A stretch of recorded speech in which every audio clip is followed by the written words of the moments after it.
सुप्रभात।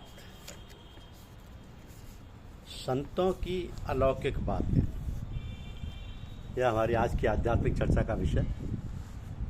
संतों की अलौकिक बात। संतों को प्राय हम समझते नहीं।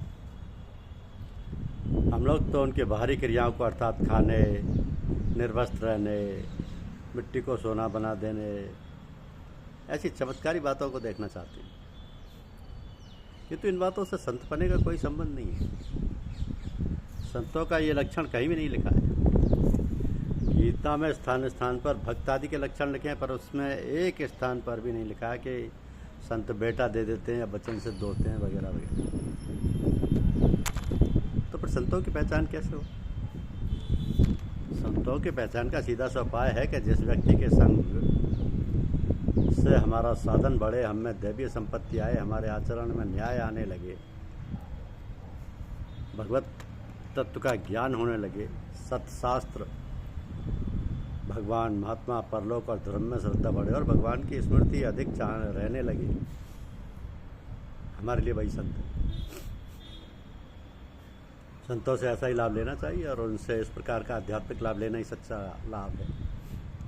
अब भगवान से लाभ लेने की 5 बातें हैं: नाम जप, ध्यान, सेवा, आज्ञा पालन और संग। पर संतों से लाभ लेने में संग, आज्ञा और सेवा, ये 3 ही साधन उपयुक्त हैं। संत महात्मा पुरुष अपने नाम का जप और अपने स्वरूप का ध्यान कभी नहीं बताते, और जो अपने नाम और रूप का प्रचार करते हैं वे कदापि संत नहीं। सच्चा संत तो भगवान के ही नाम जप और ध्यान करने का उपदेश देता है। हाँ, वो सेवा, आज्ञा पालन और संग, इन तीनों के लिए प्राय मना नहीं करता। सेवा में कुछ संकोच रखता और जहाँ तक संभव होता नहीं कर पाता। सेवा के 2 वेद हैं: पूजा, आरती आदि करना, वस्त्र देना, भोजन देना, अनुकूल वस्तुओं की प्रस्तुत करना इत्यादि। तो भगवान की तो ये दोनों ही सेवा उचित हैं, परंतु संत पुरुष पहले प्रकार की सेवा नहीं चाहते। यदि कोई ऐसी सेवा के लिए आग्रह करता है तो वे अपने स्थान पर भगवान की ही वैसी सेवा करवाते हैं, क्योंकि वे जानते हैं कि ये मेरा शरीर तो हाड़ मांस का है, इसकी सेवा से क्या लाभ। दूसरे प्रकार की सेवा वे स्वीकार कर सकते हैं। इस प्रकार सेवा भी वो संत बने की दृष्टि से नहीं लेता। अतएव अन्न, वस्त्र आदि वस्तुओं की पूर्ति करना अनुचित नहीं। इस प्रकार की सेवा केवल संत ही नहीं, जो भी हो सकता है, जो भी हो ले सकता है। यदि कोई संत नहीं है पर उसे भूख प्यास लगी है तो वह क्या, कोई भी क्यों ना हो, जिस व्यक्ति के पास ये भोजनादि वस्तुएं हों, उससे शरीर निर्वाह के लिए ले सकता है। रही आज्ञा पालन की बात, समय प्राय कोई बात आज्ञा के रूप में नहीं कहते। वो अपनी नम्रता के कारण जब किसी व्यक्ति को कुछ कार्य करने के लिए कहते हैं, तब प्राय ऐसा संकेत किया करते हैं कि अमुक परिस्थिति में शास्त्रों की ऐसी आज्ञा है, भगवान की ऐसी आज्ञा है, संतों ने ऐसा कहा है और किया है, आदि आदि। पर यह निश्चित है कि उनके कथनानुसार करने से लाभ अवश्य होता है।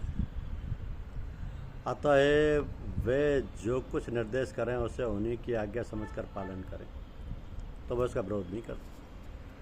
ये उनकी हमारे प्रति उदारता है, कृपा है कि उन्होंने हमें छूट दे रखी। आज्ञा पालन के स्थान सेवा में सबसे ऊंचा माना गया।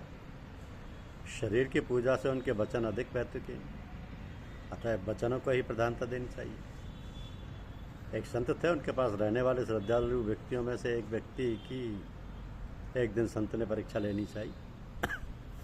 वे बोले, मेरी कमर में दर्द हो रहा है, जरा अपने पैर से इसे दबा दो। श्रद्धालु ने कहा, महाराज आपके शरीर पर पैर कैसे रखूं?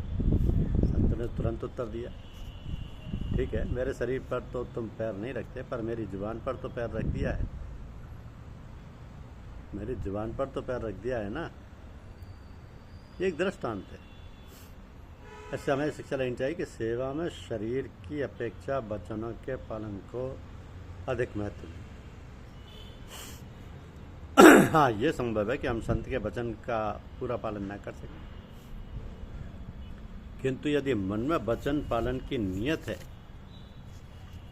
तथा उसके लिए यथा सामर्थ्य प्रयत्न भी किया गया है, तो फिर चाहे उसका अक्षर से पालन ना भी हो पाया हो, तो भी उससे बहुत बड़ा लाभ मिलता है।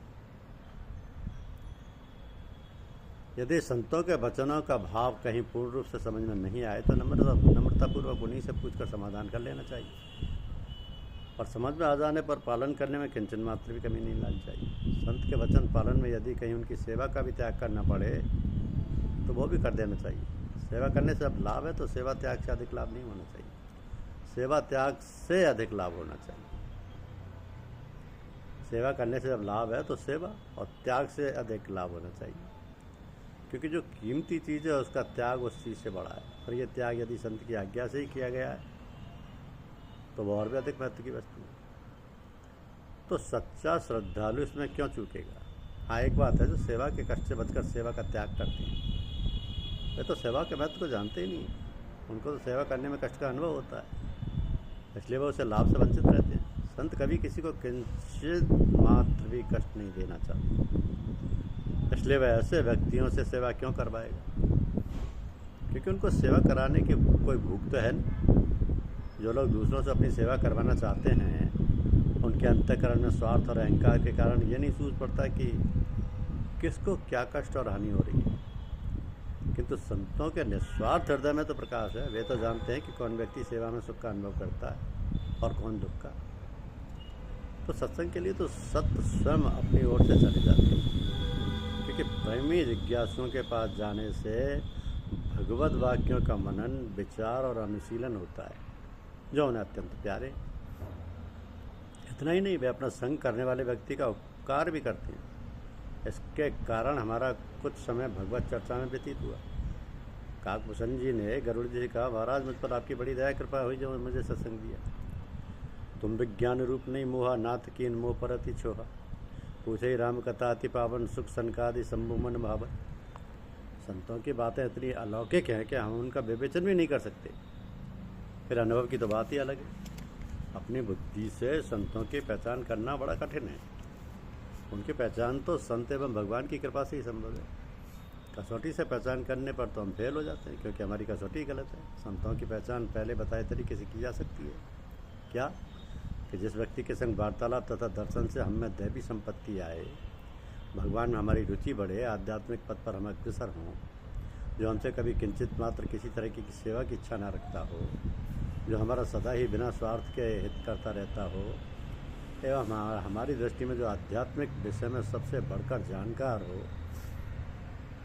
वही हमारे लिए संत है। एवं स्थूल रीति से संत की पहचान करने का यह उपाय भी है कि सच्चा संत स्त्री संपत्ति नहीं चाहता, मान बढ़ाई नहीं चाहता। जितनी भौतिक वस्तुएं हैं उनकी उसको इच्छा लालसा नहीं रहती। तो संतों का संग किया जाए तो वो कभी निष्फल नहीं जाता, और उनका महत्व समझकर उनके सिद्धांतानुसार आचरण करते हुए उनका संग करना, उनका वास्तविक संग करना है। इस प्रकार करने से ही उनके संग का वास्तविक लाभ शीघ्र प्रकट होता है। अब इस पर शंका ये होती है कि अग्नि अनजाने में भी स्पर्श किए जाने पर जला डालती है। इसी प्रकार अनजाने में भी किया हुआ संतों का संग पापों का नाशक अवश्य होना चाहिए। तो इसका उत्तर यह है कि ये बात उचित ही है। पापों का नाश तो अनजाने में भी किए हुए सत्संग से अवश्य मिलता है, परंतु जिस प्रकार अग्नि में दाहिका शक्ति, प्रकाशिका शक्ति, पाचन शक्ति एवं स्वर्ग तथा मोक्ष देने की शक्ति है, पर दाहिका शक्ति को छोड़कर अन्य शक्तियों का लाभ हमें बिना जाने नहीं उठा सकते। अग्नि अनजान में स्पर्श करने पर जलाता तो है, पर उससे जलाना मात्र ही होता है।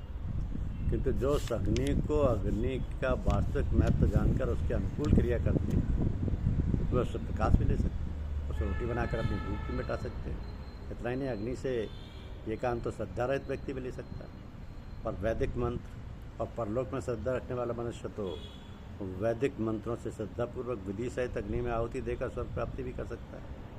और जो भगवान की आज्ञा मानकर निष्काम भाव से अग्नि की आहुति देकर यज्ञ करता है, वो तो अग्नि से भगवान को भी प्राप्त कर सकता है। इसी प्रकार संतों को न जानने पर भी उनके संग से पापों का नाश तो होता ही है, पर जाने बिना परमात्म विषयक ज्ञान और सांसारिक पदार्थों से वैराग्य नहीं होता। तो संतों को जानकर उनका संग करने से सत्य सत्य, कर्तव्य कर्तव्य, हे उपादेय और सार का ज्ञान एवं अपने लिए सभी और परिणाम में अनिष्टकारक वस्तुओं तथा क्रियाओं का त्याग हो सकता है। एवं श्रद्धापूर्वक निष्काम भाव से उनकी आज्ञा के अनुसार अनुष्ठान करने से तो अज्ञान, क्लेश, कर्म, विकार, वासना आदि का अत्यंत अभाव होकर परमानंद रूप से परमात्मा की प्राप्ति हो जाती है। ये सब लाभ संत महात्माओं को जानकर उनका श्रद्धापूर्वक संग और तदनुकूल आचरण करने से